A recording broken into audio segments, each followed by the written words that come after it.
బాగుందిరా కోడి. కోడి పెట్ట, కోడి గుడ్లు, కోడి పిల్లలు ఉన్నాయా? కోడి పిల్ల గుడ్డులో నుంచి వచ్చి దాని రెక్కల్ని చూసి వాళ్ళ అమ్మని అడుగుతుంది, అమ్మ నేనేం చెయ్యాలా ఈ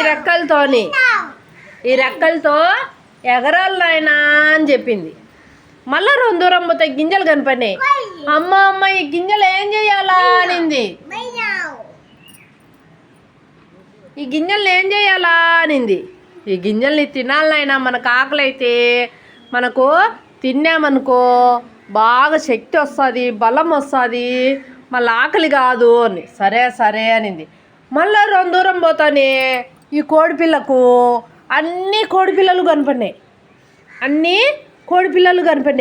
అమ్మ ఈ కోడిపిల్లలతో నేనేం చేయాలా అనింది. ఈ కోడిపిల్లలు మీ అక్కలు, చెల్లెళ్ళు, అన్నలు, తమ్ముళ్ళు అందరితో ఆడుకోవాలి నాయనా అని చెప్పిందా? చెప్పి ఆ కోడిపెట్ట గింజలు ఎత్తుక్కుంటా పోయిందా? అప్పుడే ఒక పిల్లి వచ్చిందిరా. ఎట్టుంటుంది తెలుసా పిల్లి? వాళ్ళంతా బొచ్చు పెట్టుకొని మీసాలు పెట్టుకొని అది కోడి పిల్లను దేళ్ళనైనా ఎలకల్ని అన్నిటిని తినేస్తుంది. అట్టా ఈ ఒక్క కోడిపిల్ల కనపడింది. కనపడిందా? అప్పుడేం చేసింది పిల్లి? దాని దగ్గరకు వచ్చి నిలబడింది.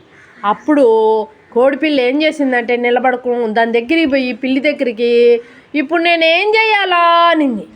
అప్పుడు పిల్లి ఏమనుకునింది, అబ్బా దీన్ని ఎట్టయినా తినేయచ్చని ఆ కోడిపిల్లతో అనింది, నువ్వు కదలకుండా నిలబడు, నేను నిన్ను మింగేస్తా అనింది. అప్పుడేం చేసింది? ఆ పిల్లిని అట్టే చూసి ఈ కోడిపిల్ల అబ్బా ఆశ మా అమ్మ నాకేం చెప్పలేని అక్కడి నుంచి గబ వాళ్ళ అమ్ముండే దగ్గరికి పరిగెత్తింది. అంటే ఏమని అర్థము? మనకు తెలియని వాళ్ళు ఏమన్నా ఇచ్చినా తీసుకోకూడదు, తెలియని వాళ్ళు ఏమన్నా పిలిచినా కానీ దగ్గరికి పోకూడదు. ఓకేనా? బాగున్నాయా కోడిపిల్లలు?